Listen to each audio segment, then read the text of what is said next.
Sir మరొక వైపు ఆసిఫ్ మున్నీర్ చేసిన వివాదాస్పద వ్యాఖ్యలు, తీవ్రవాదంపై పాకిస్తాన్ పోరాటం చేస్తుంటే భారత్ కావాలని దాన్ని డైవర్ట్ చేస్తుందట. సో దీనికన్నా అబద్ధాలు, ప్రగల్భాలు, పనికిమాలిన కబుర్లు ఇంకోటి ఉండవు. ఏంటి అన్ప్రొవోక్డ్ అటాక్ అట. ఏం పహల్గామ్లో దాడి జరగలేదా? దాని వెనుక పాకిస్తాన్ లేదా? పుల్వామాలో దాడి జరగలేదా? ఇదే Pakistan air force director general of public relation బహిరంగంగానే చెప్పాడు కదా, it is Pulwama is our tactical brilliance అన్నాడు. బిల్వాల్ భుట్టో చెప్పాడు, yes we have a past, టెర్రరిజాన్ని ఎంకరేజ్ చేసిన చరిత్ర మాకుంది అని బిల్వాల్ భుట్టో అన్నాడు. మీకు పాకిస్తాన్ డిఫెన్స్ మినిస్టర్ అన్నాడు, yes we have done the dirty work for United States and UK అన్నాడు. సో పాకిస్తాన్ లో తీవ్రవాదులు చనిపోతే వాళ్ళ అంత్యక్రియలకు ఆర్మీ నాయకులు అటెండ్ అయ్యారు.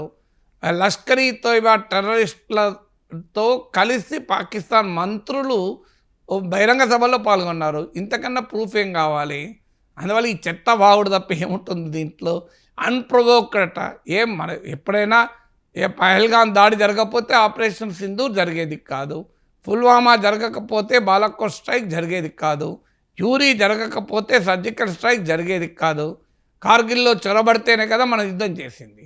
అందువల్ల ప్రతిసారి ప్రొవోక్ చేసేది పాకిస్తాన్. మళ్ళీ అన్ప్రొవోక్డ్ అటాక్ ఆన్ ఇండియా అంటే ఎంతకన్నా అరాచకత ఇంకోటి ఉంటుందా?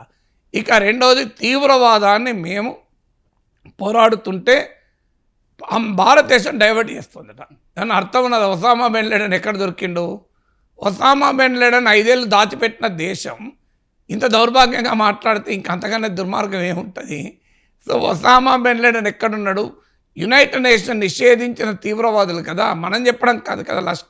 హఫీజ్ సయీద్, మీకు మసూద్ అజర్లు, తహవూర్ రానా, డేవిడ్ హెడ్లీ, దావుద్ గిలానీ వాడి పేరు, వాళ్ళు ఎక్కడ అడ్రస్ ఎక్కడుంది? పాకిస్తాన్లో లేదా? ఇండియన్ అడ్రస్ ఎక్కడుంది? ఇండియన్ అడ్రస్ ఒక మైక్రోసాఫ్ట్ అధినేత, ఒక గూగుల్ అధినేత అడ్రస్లు ఇండియాలో ఉన్నాయి. తీవ్రవాదుల అడ్రస్లు పాకిస్తాన్లో ఉన్నాయి. అలాంటి దేశం నేను తీవ్రవాదంపై పోరాడుతున్నా. అసలు తాలిబాన్లను సృష్టించింది మీరు, ఒసామా బిన్ లాడెన్కి ఆశ్రయం ఇచ్చింది మీరు. ఇంతకన్నా అరాచకత ఇంకోటి ఉంటుంది. ఇక మూడవది, ఇండియాకు రెజల్యూట్ రెస్పాన్స్ ఇచ్చిందట. ఏం రెజల్యూట్ రెస్పాన్స్ ఇచ్చారు?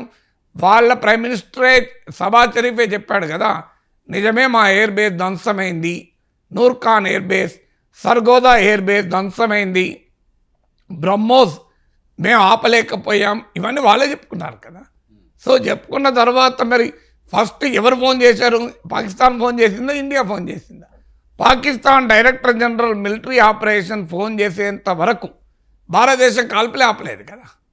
సో ఎవడు ముందు నువ్వు నిజంగానే అంత అద్భుతమైన రెస్పాన్స్ ఇచ్చుంటే మరి ఎందుకు కాల్పులు ఆపమని అడుక్కున్నావు? దానికి ఆన్సర్ ఉండాలి కదా. సో అందువల్ల ఈ మధ్య ట్రంప్ దగ్గర పోయి వచ్చినాక బలుపు ఇంకా పెరిగింది, ధైర్యం ఇంకా పెరిగింది, అంత తప్ప ఏముంటుంది?